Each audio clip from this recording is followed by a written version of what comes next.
Кај Законот за јавното обвинителство, наместо да се заштити независноста на јавниот обвинител, се воведуваат решенија кои овозможуваат уште подиректно мешање на извршната власт, а дополнително скратувањето на стажот за избор во повисоки позиции го сметаме за многу сериозен удар врз професионализмот, додека преопштите основи за разрешување на јавниот обвинител разорно ја поткопуваат правната сигурност.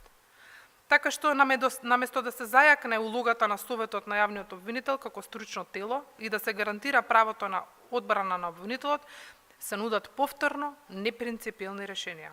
А дополнително обскурна би рекла е сугестијата да се предлага опозицијско замислете пополнување на местата во Советот, бидејќи со тоа де факто се признава дека останатите места ќе бидат веќе однапред политички договорени.